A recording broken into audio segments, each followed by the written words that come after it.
Menurut saya yang harus dilihat dalam rangka COVID-19, apa sih virus COVID-19 itu gitu? Kan pertanyaan itu apa? Ya. Sampai akhirnya saya masuk ke dalam apa betul Wuhan sebagai sumbernya? Apa hubungannya dengan Fort Detrick Tricks? Apa hubungannya dengan World Army Games? Apa hubungannya dengan Global Simulation Pandemi? Muncullah data. Beberapa rumah sakit swasta yang besar-besar yang pada awalnya merugi pada tahun 2019-2020 di laporan tahun 2021 ini sudah mengalami keuntungan di atas 500 miliar rupiah.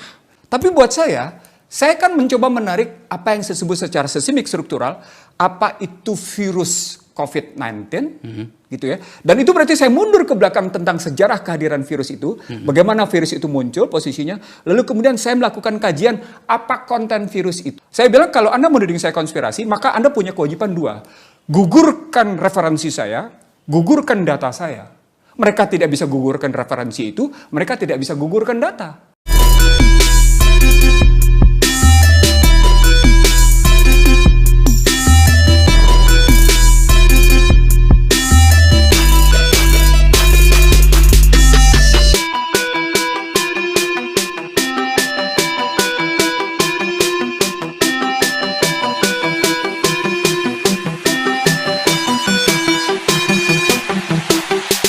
Banyak orang yang mengatakan bahwa pada beberapa bagian Anda ngawur, Anda berlebihan, Anda hanya mengandalkan narasi. Satu contoh misalnya, ketika Anda mengeluarkan pernyataan yang sejujurnya juga saya agak bertanya soal itu. Soal COVID-19 adalah konspirasi internasional. Hari ini yang kita lihat, seluruh bangsa di dunia bertarung dengan itu. Hari ini kita lihat seluruh kemampuan intelektual dari berbagai bangsa dikerahkan untuk menghadapi penyakit ini. Dari situ kemudian kita bisa melihat bahwa ini tidaklah sesuatu yang direncanakan dan itu bukan berarti konspirasi. Apa yang ini Anda katakan soal itu? Mudah sekali Akbar menjawabnya. Sangat mudah. Silahkan buka pertemuan Bilderberger tahun 96 di Atlanta, Georgia. Ya, silahkan buka. Silahkan buka bukunya Texe Mars, The Beast 666. Ya. Human Control System, Project Lucid. Dua. Yang kedua. Yang ketiga, kalau ngelihat dalam perspektif, silahkan nonton filmnya David Ogden, The Dead Zone. The Plague judulnya. 2003, Juli 2003. Silahkan buka bagaimana virus flu burung 2003 gagal, lalu kemudian dilanjutkan dengan tudingan Amerika terhadap Irak, bahwa Irak punya senjata pemusnah massal, weapon of mass destruction, berbasis biologi. Berikutnya, silahkan buka bagaimana pertarungan biologi yang kemudian mengganggu seluruh masyarakat dunia. Dalam perspektif Cina sudah berhasil melakukan cloning pada monyet dan rekayasa genetika dan mengundang pertarungan luar biasa. Jadi kalau saya dituding seperti itu gitu ya, saya pernah diadili oleh yang namanya teman-teman lulusan sebuah negara. Saya bilang kalau Anda menuding saya konspirasi, maka Anda punya kewajiban dua. Gugurkan referensi saya, gugurkan data saya. Mereka tidak bisa gugurkan referensi itu, mereka tidak bisa gugurkan data. Lalu di mana konspirasinya? Iya makanya, Bang, dengerin dulu. Ini kan saya harus menyampaikan kata orang ya. Kalau konspirasi itu ada pelaku, ada korban, ada pemain utama, ada target, kira-kira gitu ya.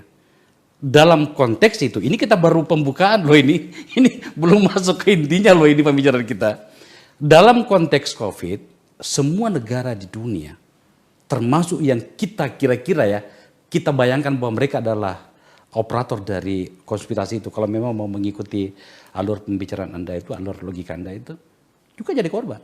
China kena, Amerika kena, negara-negara Eropa kena. Harus dong, flying victim kan? Loh, so siapa? Kalau begitu siapa yang begitu bodoh mau melakukan apa-apa pembunuhan bagi dirinya sendiri? Itu bukan pembunuhan bagi dirinya sendiri. Itu pembagian bagi kelas masyarakat tertentu. Tapi gak bisa Anda menyamaratakan bom bodoh, gak bisa logikanya begitu. Makanya baca dulu bukunya Project Lucid. Makanya baca dulu Human Control System di situ. Bang, tapi kita bicara korban loh. Iya. bagi saya pribadi satu nyawa Iya. itu akan sangat berarti. Tidak penting. Kita jangan memasukkan nyawa manusia sebagai statistik ya. Oke. Nah untuk itu makanya saya tanya. Iya. Itu logika yang dipakai oleh orang bahwa Bang Ican itu begini dan begini. Ini masih pembukaan loh Bang. Kita belum masuk paling Nggak apa-apa. gitu ya. Oke. Anda berdebat saya sampai 1 hari soal begini, saya layani. Karena saya punya data, saya punya referensi. Nah, itu. Saya layani, ayo. Pada pertanyaan pertama saya tadi. Iya. Anda begitu tangguh, Anda begitu punya stamina yang kuat untuk itu. Anda tidak merasa capek. Anda tidak merasa lelah. Semangat saya justru pada keinginan menyampaikan apa yang saya sebut sebagai kebenaran dan kebaikan bagi umat manusia. Jadi ketika Anda masuk menyatakan tadi, satu nyawa manusia saja begitu berharga, dan sekarang yang meninggal begitu banyak. Saya kalau dari segi pribadi, saya korban 2 loh. Adik kandung saya dan adik ipar saya.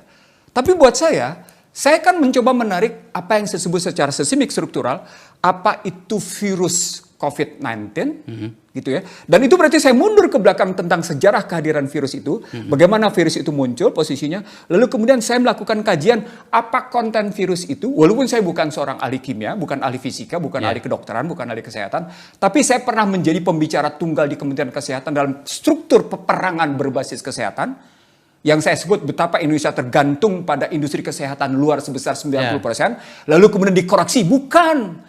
Pihak asing menyatakan Anda salah, bukan 90%. Anda tahu berapa jangan ketergantungannya? Tahu nggak berapa? Berapa? 92. 92. 92%. Artinya apa lagi dalam situasi sekarang? Itu saya pembicara tunggal loh, di mana semua yang hadir adalah eselon 1, yang tidak hadir cuma menteri. Saya ingin mengatakan sama Anda, itu menjalani namanya 2000 posisi 2016 posisinya, 2015-2016. Nah, kalau kita ambil dalam konstruksi misalnya, apakah Anda lelah? Saya ngelihatnya begini, ada satu pandangan yang menyebut dunia ini sudah terlampau berat dengan penduduk seperti sekarang. Lalu saya ambil sebuah buku yang terbit di awal 2015 dengan sebutan Connectivity War. Itu diterbitkan oleh sebuah lembaga strategis di Uni Eropa. Mereka melihat akibat tindakan Barat terhadap negara-negara Arab, itu akan terjadi Connectivity War. Yakni orang-orang Islam yang masuk ke Uni Eropa, yang masuk ke Amerika, yang masuk ke Kanada, yang masuk yang namanya ke Australia, satu saat akan menjadi orang-orang yang demikian mempengaruhi bangsa itu sendiri. Karena tindakan mereka sendiri. Itu artinya serangan penduduk berbasis teknologi itu dan kebijakan kemudian berhubungan teknologi itu akan menjadi perang yang terhubungkan. Nah, kalimat ini judul bukunya Connectivity War. Anda boleh cari di internet, silakan posisinya. Buku ini tidak berdiri sendiri, Akbar. Ini berhubungan dengan yang namanya buku bagaimana unbalancing in Asia posisinya. Dan itu dalam kerangka masyarakat ekonomi ASEAN atau dalam rangka Asian Economic Community. Mundur ke belakang, ini kan sesungguhnya cuma pembentukan blok ekonomi. Nanti ketemu kenapa sekarang Biden demikian rupa ngebangun formatnya dalam basis apa yang disebut dengan Build Back Better World. BBW posisinya gitu ya. Nah, kalau kita ngambilnya begitu, maka sesungguhnya ada sebuah rencana besar di dunia global bahwa beban dunia yang terlampau tinggi dengan penduduk harus dikurangi. Tapi itu tidak diumumkan karena itu akan terjadi apa yang disebut dengan teorinya Robert Malthus kan, mengurangi penduduk dengan cara berperang. Nah, saya asal Anda tahu Akbar, saya ngomong seperti ini sejak 2002. Bahwa akan terjadi satu model intervensi dan invasi besar-besaran yang sesungguhnya bertujuan untuk mengurangi beban penduduk. Dalam bahasa saya yang sederhana, saya menyebut begini, betapa kuatnya asing masuk ke sebuah negara yang mereka dikte melalui seluruh dimensi, termasuk dimensi kesehatan.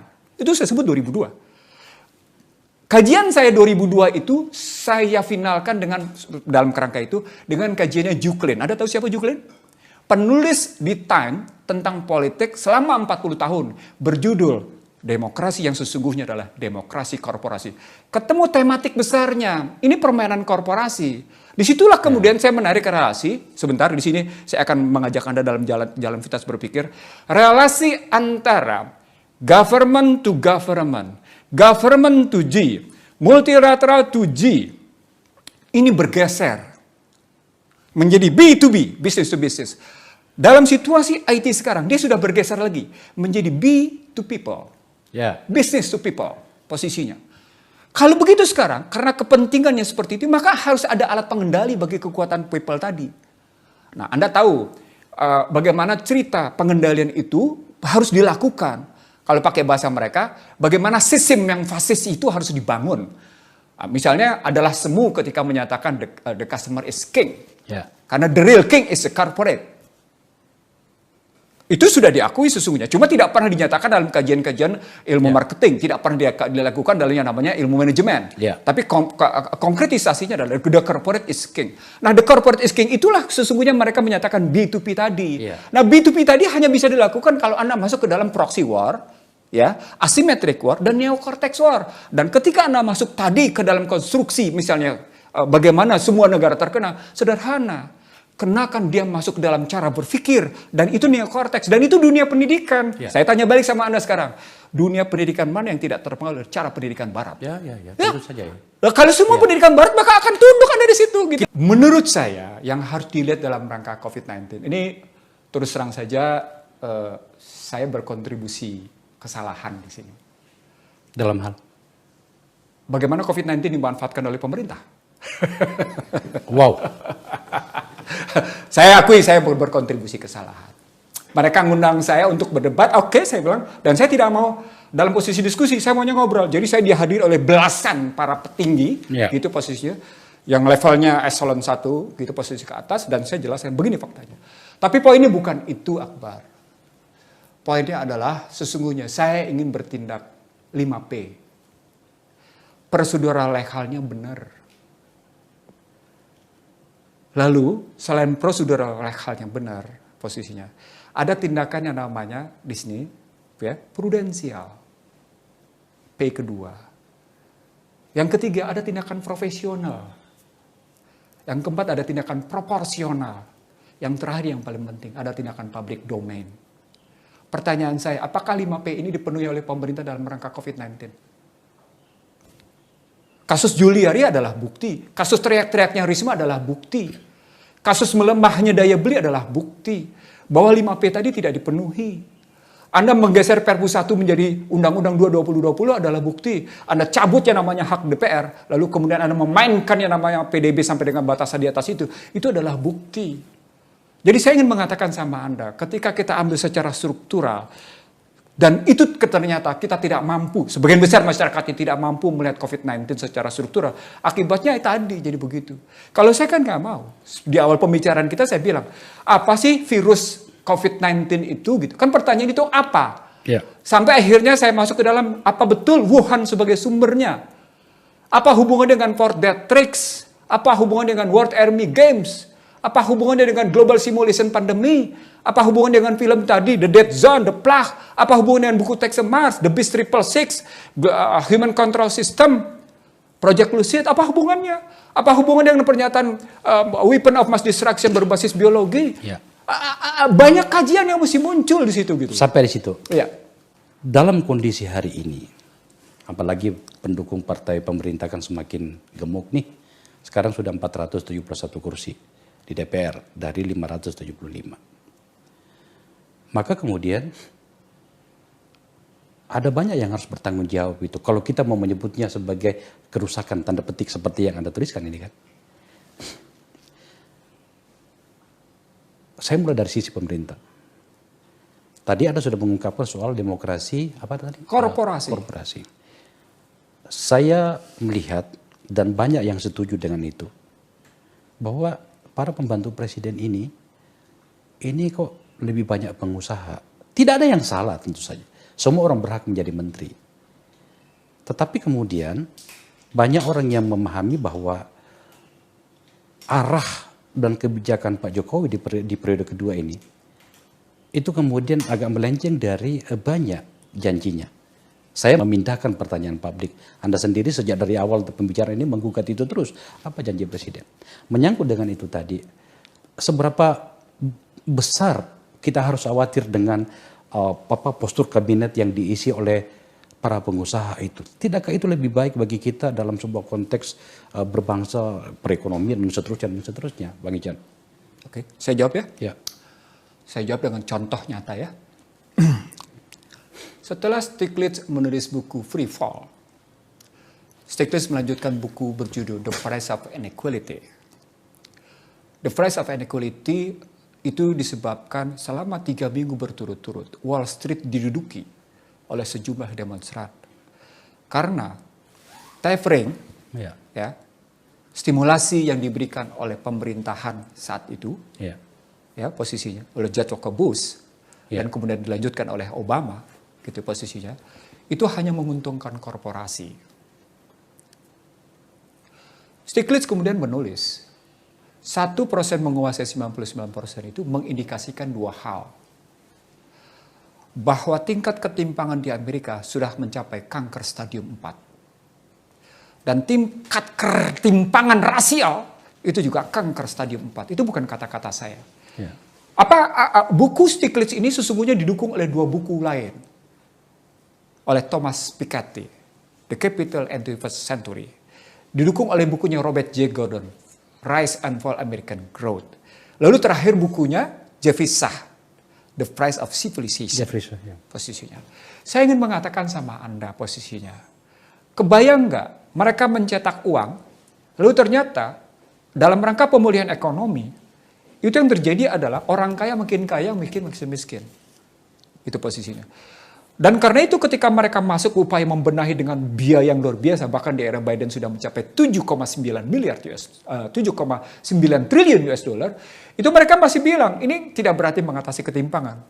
Nah, kenapa? Karena pada saat Stiglitz menyampaikan seperti itu, 10 universitas top di Amerika mendirikan pusat kajian ketimpangan.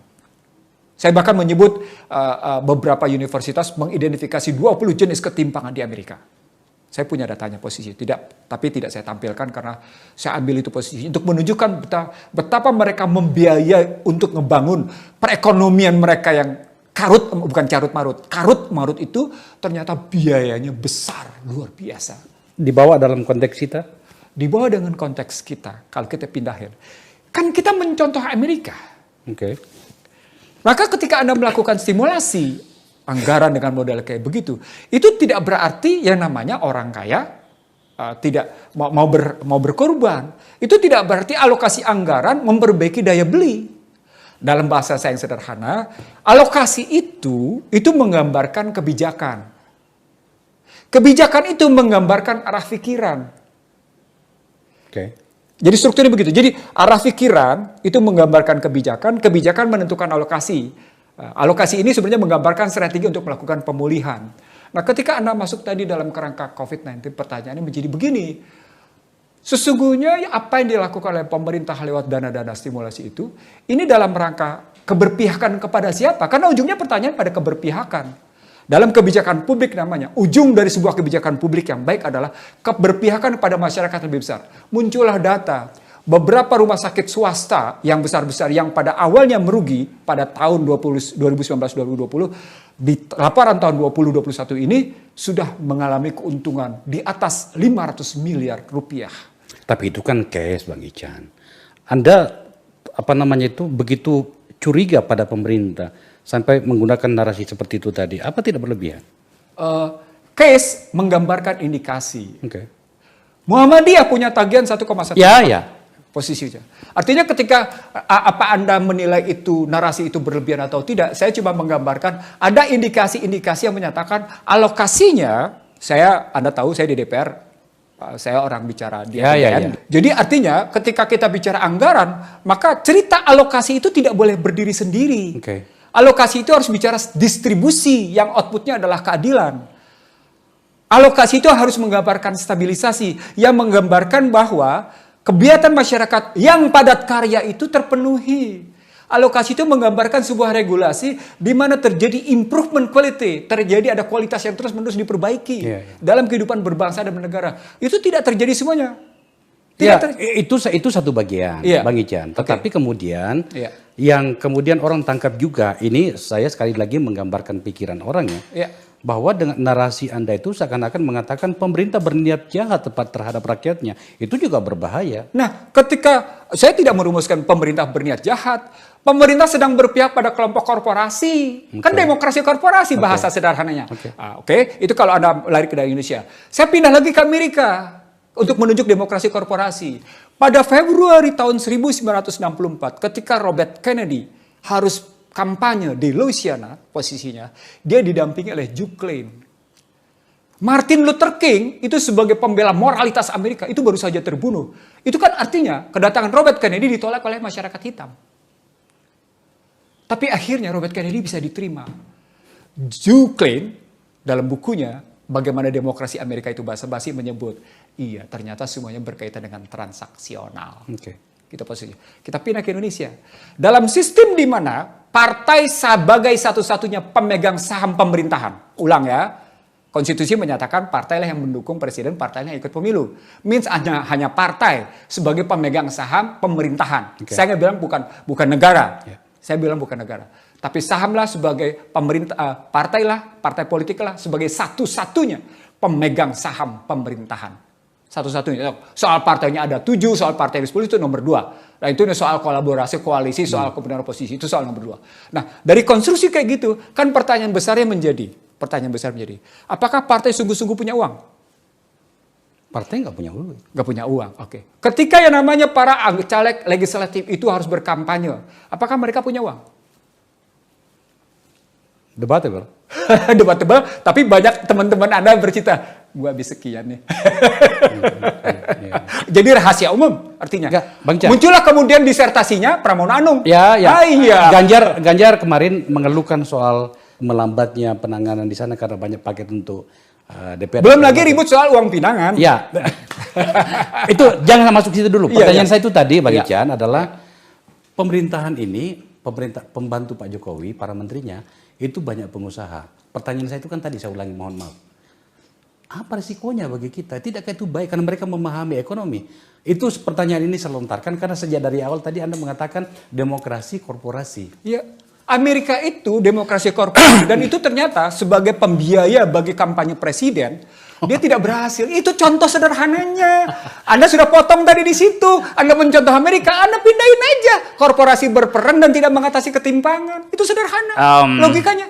Mau dibantah? Bantah bukunya Stiglitz, bantah bukunya Thomas Piketty, bantah bukunya National Bureau of Economic Research. Bantah yang namanya Pew Research. Saya tidak tidak mau membantah. Saya ingin mengatakan, sejumlah teman-teman Anda mengatakan saya I'm talking not by data, bahkan narasi berlebihan. Sekarang saya bilang bantah data gue. Ya, saya paham. Nah, maksud saya begini, kelanjutan dari pertanyaan yang saya tadi itu mengatakan begini. Anda sendiri sudah mulai menyinggungnya tadi bahwa Anda membantah saya bahwa mungkin negara tidak berniat jahat pada masyarakatnya, tetapi dia menguntungkan satu kelompok tertentu, kira-kira seperti itu ya, korporasi itu tadi. Apakah ada yang mengatakan bahwa pemerintahan ini juga terlalu memberikan ruang bagi orang-orang yang sedang berada di kekuasaan untuk dirinya sendiri? Tesis ekonomi makro di mana-mana, dia punya 5 tugas. Tugas pertama adalah dia membangun rasa keadilan bagi masyarakat luas dalam perspektif sumber daya, produksi, distribusi, dan konsumsi. Artinya apa? Tesis utama ekonomi makro, dia membangun rasa keadilan. Yang pertama. Tesis ekonomi makro kedua adalah harga rupiah atau harga mata uang menunjukkan harkat martabat bangsa. Saya tanya sama Anda, bahkan saya berulang kali tanya pada BI, Bandar Kementerian. Sekarang saya ulang, harga mata rupiah kita berapa? Silakan jawab. Tunjukkan saya mana undang-undangnya. Karena saya pernah menulis, dan saya pernah menggugat ketika saya di DPR. Bahkan saya menggugat ke Mahkamah Konstitusi posisinya. Yang kedua. Yang ketiga, tesis ekonomi makro, dia mesti mengatasi kebodohan. Tesis ekonomi makro, dia harus mengatasi kemiskinan. Tesis ekonomi makro dia harus mengatasi Gini rasio yang pemerintah sekarang sudah mengatakan 3,82. Oke, sekarang saya tanya, saya lompatin tuh 4 hal. Saya langsung lompat ke Gini rasio. Saya tanya sama Anda, apa betul-betul 0,382? Orang nggak bisa jawab. Oh betul kok angka Biro Pusat Statistik. Fine, saya ikuti sekarang. Itu pendekatannya pengeluaran atau pendapatan? Pakai indikator kemiskinan, pendekatannya pengeluaran bukan pendapatan. Oke, kalau begitu sekarang kita geser bagaimana struktur dana pihak ketiga di perbankan. Kelihatan, yang kaya makin kaya, yang miskin landai. Siapa yang makin kaya di Republik ini? Ya orang-orang yang tentu dekat dengan kekuasaan. Anda bisa menyebut nama? Tidak perlu kita tunjukkan. Kita bisa menyaksikan mata kepala siapa-siapa yang makin kaya. Kita bisa menunjukkan keluarga kita yang makin miskin. Sehingga keluarlah moral. Aku kenyang, dibohongin. Moral. Karena dilarang. Tuhan, aku lapar, moral itu. Dilarang. Oke. Artinya ketika Anda tanya tentang demokrasi korporasi, dia menjadi masalah. Tesis terakhir dikemukakan oleh Krugman. Jadi tidak lagi pada posisi orang-orang tadi. Krugman menyatakan, mengurus negara itu berbeda dengan mengurus bisnis. Wah, itu tesis besarnya. Nggak panjang tulisannya.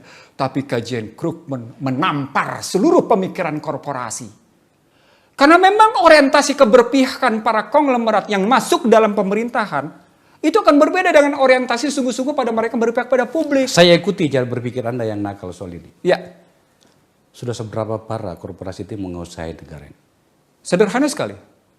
Sejak zaman Soeharto hingga hari ini, seluruh korporasi domestik maupun seluruh korporasi asing, dia akan pasti menjarah public goods.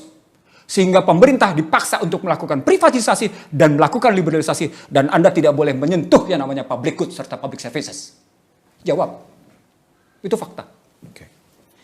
Menurut Anda kenapa seorang Ihsanuddin Nursi yang berani buka-bukaan seperti ini, kok seperti Anda, kata Anda sendiri tadi, pemerintah tidak cukup memberikan ruang untuk mendengarkan Anda? Saya jawab ya. Saya jawab. Saya cuma sebut instansinya, tapi saya tidak sebut tokohnya. Salah seorang teman wartawan yang kemudian melakukan bisnis model pelatihan PR, itu melakukan pelatihan di Kementerian Keuangan dan di Bank Indonesia. Dalam kesempatan yang berbeda, dalam waktu yang berbeda, dengan pembicara yang berbeda, dengan peserta yang berbeda. Pertanyaan dia tapi sama. Siapa yang Anda paling segani dan Anda paling hindari dalam analisis fiskal di Kementerian Keuangan? Rata menjawab, Ihsanuddin Nursi. Ditanya, kenapa? Datanya sama, tapi dia bisa baca terbalik. Oke, itu disampaikan pada saya oleh wartawan. Karena Anda tahu latar belakang saya wartawan. Jadi mereka ngomong terbuka. Omongan itu seperti itu dikonfirmasi oleh salah seorang petinggi eselon 1 di Kementerian Keuangan. Iya tuh, menteri kalau nyebut nama lu, gua kalau gue nyebut nama lu, dia menghindar. Gitu kata teman saya yang eselon 1. Sudah ya, itu di Kementerian Keuangan. Pindah ke BI. Saya dosen untuk SESPB. Kebayang?